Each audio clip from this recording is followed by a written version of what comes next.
Sairam students, this is Riddhimas here. I will be teaching your history and geography in the next session of our online teaching. Hope you must have enjoyed your so-called holidays vacation which you had, and now we will be going ahead with our next lessons. So before that, hope you must have finished all your homework, all your assignments, your project which was given to you. We'll be moving ahead. For today, we will be starting. I will be teaching on SS.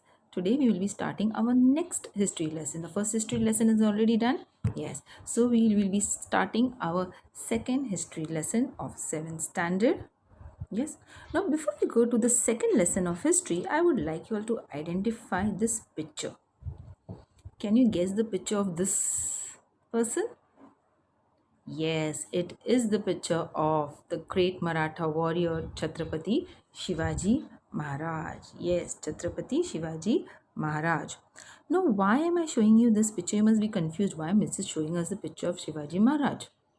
Yes, because our next lesson, which we are going to do, is going to tell us about how were the conditions in India before the times of Shivaji Maharaj. So our second lesson is India before the times of Shivaji Maharaj. What is the name of our second lesson? India before the times of Shivaji Maharaj. Now, before the times of Shivaji Maharaj, there were many rulers who had ruled over India. Yes, so who were these rulers? Which regions did they rule over? We'll have a look at it first. Here is a tabular form. In the first column, we have the powers and the dynasty. In the second column, we have the regions over which they ruled. Okay, so the Pal dynasty ruled over the region of Bengal. The Gurjar and the Pratihar ruled over central India. The Rajputs ruled over North India. The Cholas in Tamil Nadu. The Hosals in Karnataka. The Rashtrakutas, the Shilavar, and the Yadavas in Maharashtra. So these were the regions which these rulers had expanded their rule. You will get a clear picture when we see the map. Okay, you can see over here the orange portion over here, Chola. See the regions which they had their rule over the empire. Yes, we have the Pandyas also, the Cheras also. So that was the region of the Cholas. Then the Hosalya dynasty in Karnataka. Yes, then we have the Rajput dynasty, which is there. You can see the one which is in the orange color. That was the region, the empire ruled by the Rajputs. Then the Pala dynasty over here, you can see which is marked over here. The Pala dynasty in Bengal, they had their rule in Bengal, the region over which they ruled. And this is the region, this is the map showing the regions over which the Pratiharas and the Rashtrakutas, the Palas had their rule over. Okay, I hope you must have understood this. Moving ahead. Next we are going to learn is about the invasion from the northwest. Okay, now the northwest region, it was invaded. See, we have so many. India is having so many countries as its neighbors. We have present day Pakistan. We have Afghanistan. We have China. We have Nepal. We have other countries also towards the south, Sri Lanka. But what we are going to learn is how did India had to face the invasion from the northwest side of our country. Arab general Muhammad bin Qasim invaded Sindh in 8th century and conquered it. Sindh is in today's present day Pakistan. So earlier Pakistan was a part of India. Well, at that time in the 8th century, Muhammad bin Qasim, the Arab general, he was from Arabia. He had invaded Sindh and conquered it. Yes, conquered means had taken control over that region. Later on, the Turks, Afghans, and Mughals invaded and established their rules in India. So the Turks from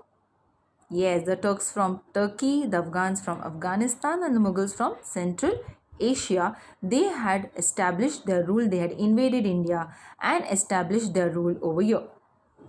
Then Sultan Mahmud of Ghazni invaded India many times and looted the wealth and plundered many rich temples.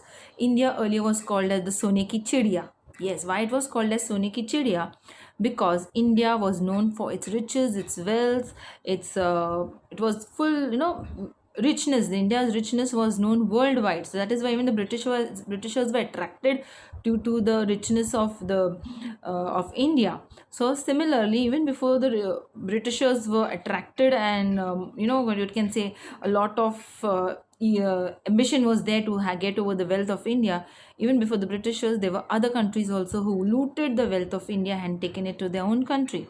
So one such person was Sultan Mahmud of Ghazni, invaded India many times and looted the wealth and plundered many rich temples. Why? Because India was called as Sone ki Chidiya. One such temple was Somnath Temple in Gujarat. Here is the picture of the Somnath Temple.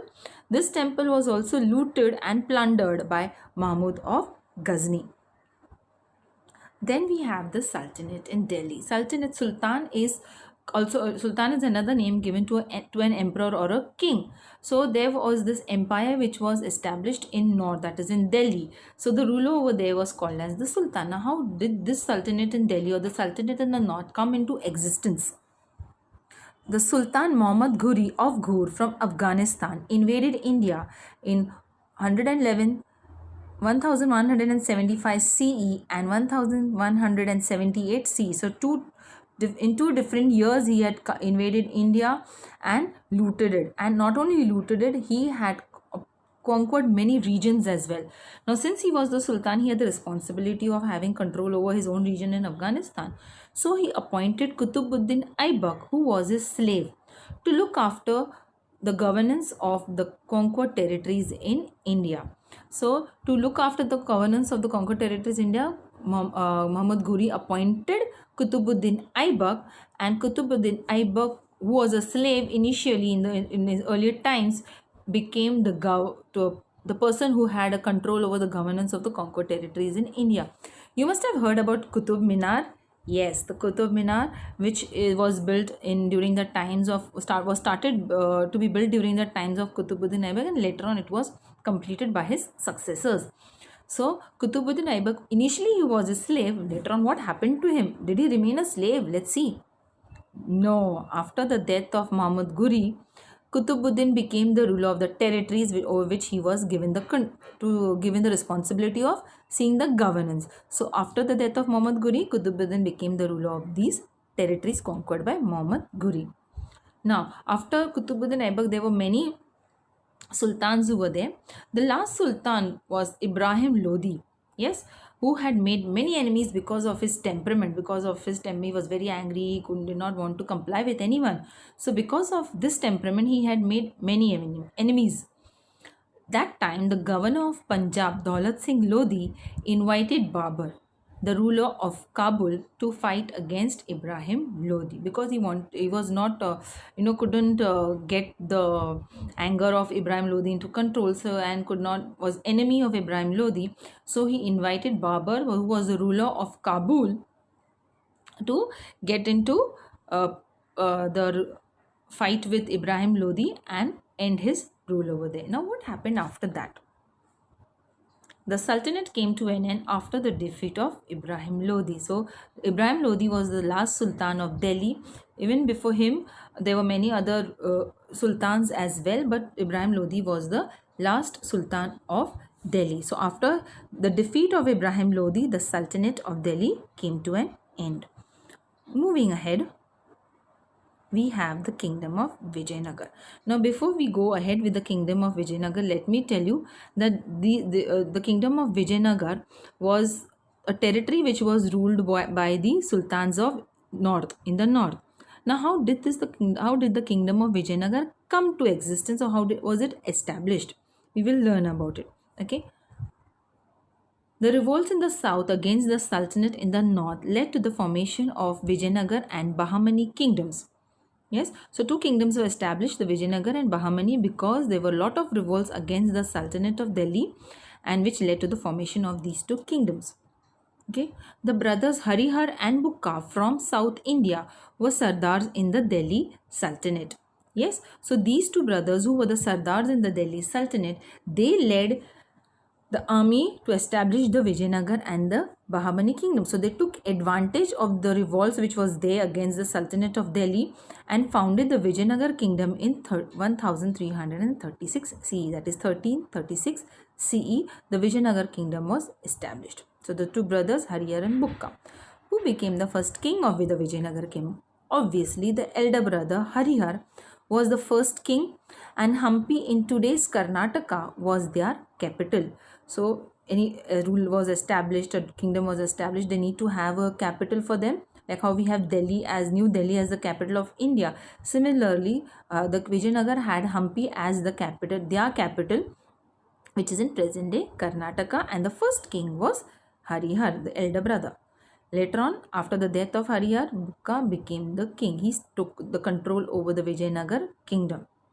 Apart from these two brothers, one more king of the Vijayanagar kingdom is very well known. He has achieved a lot of name and fame in the history of India, and that person is Krishna Deva Raya. Yes, Raja Krishna Deva Raya was the king of Karnataka, of Vijayanagar.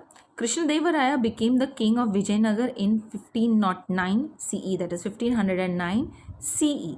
Okay. Then, now what happened? What did he do during his reign? During his reign, the kingdom of Vijayanagar extended from Cuttack in the east up to Goa in the west, and from Raichur Doab in the north up to Indian Ocean in the south. So these were the regions over which the Vijayanagar king, he had established the kingdom, his rule. Krishna Deva Raya was a scholar. He wrote Amukta Malayada, a Telugu compendium on polity, and the Hazar Ram temple and the Vitthal temple were built during his reign. So he had done a lot of work for his kingdom to bring a lot of reforms in his kingdom as well. The dominance of Vijayanagar came to an end after the death of Krishna Deva Raya because he was a very good ruler.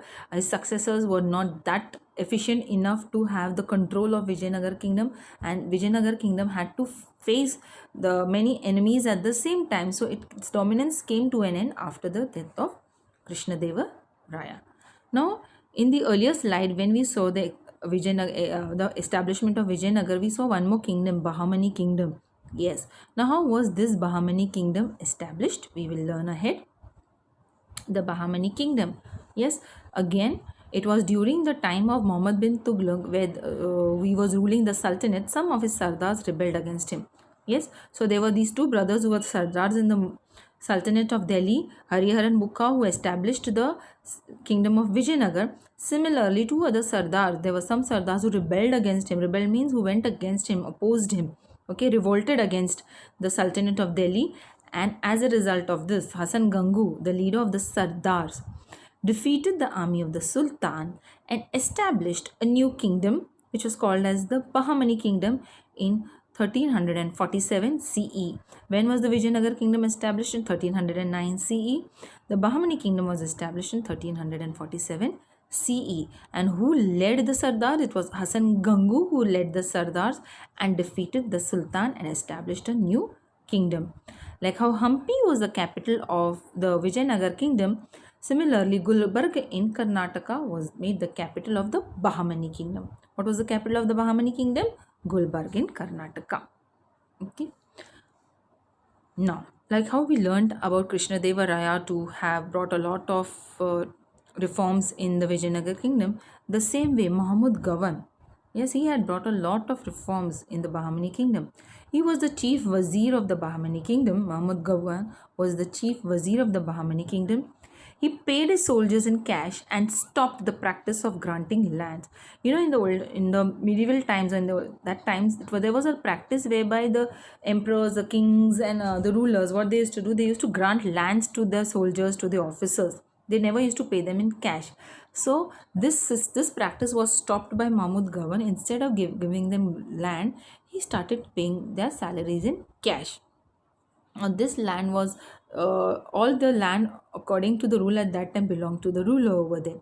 So whoever the farmer would be there, that land would be snatched from him and granted it to some of the soldiers or the officers. So this practice was stopped, and the soldiers and officers was given salary in the form of cash. And as a result of it, when the salary was given in the form of cash, he stopped the practice of granting land. Okay. Now, this practice of granting land was known as feudalism.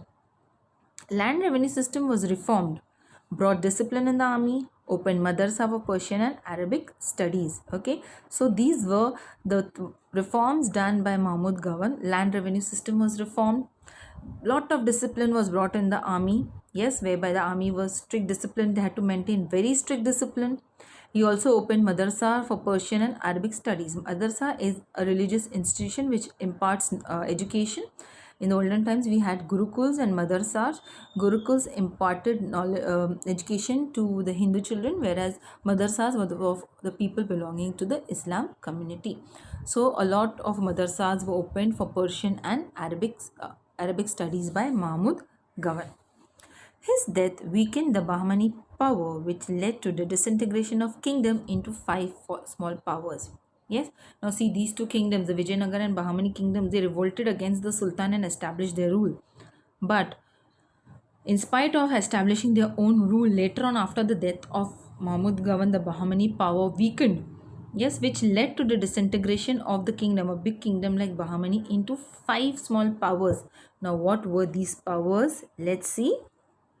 The Imad Shahi of Warad, the second one, the Barit Shahi of Bidar, the third one, Adil Shahi of Bijapur, Nizam Shahi of Ahmednagar, and Qutub Shahi of Golconda. So these were the five powers which were formed after the disintegration of the Bahmani kingdom.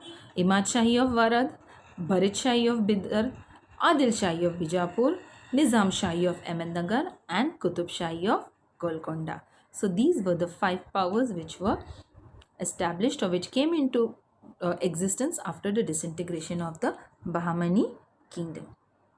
Okay, now let's have a quick review or summary of what we learnt. We learnt about the various dynasties that ruled over different territories in India, the Cholas, the Rajputs, the Rashtrakutas, and the Palas. Then we also learnt about how India was invaded and looted time and again by the Arabs, the Turks, the Afghans, and the Mughals. All the wealth from India was taken to their own countries. Then we learnt about the Sultanate in Delhi. We learnt about Qutbuddin Aibak, who was initially a slave. Later he became the ruler of the territories which were conquered by Muhammad bin Qasim. Muhammad of Guri. Okay. Then his kingdom, we learnt about the kingdom of Vijayanagar and the kingdom of Bahmani, the Bahmani kingdom, which were established after the revolt against the Sultanate of Delhi. Vijayanagar kingdom was established when the brothers Harihar and Bukka took advantage of the revolt which was there against the Sultanate of Delhi, and they established the kingdom of Vijayanagar. And Bahmani kingdom, Hasan Gangu was the person who led the soldiers, who led the Sardars against the Sultan's army, and the Sultan's army was defeated, which resulted in the formation of the Bahmani kingdom. And we also learnt about Krishna Deva Raya, who was one of the successful rulers of the Vijayanagar kingdom, and also about Mahmud Gawan, who was the chief wazir of the Bahmani kingdom, who had brought a lot of reforms in when he was the chief wazir. So this is what we have learnt in our today's lesson. Thank you, children. Sai Ram.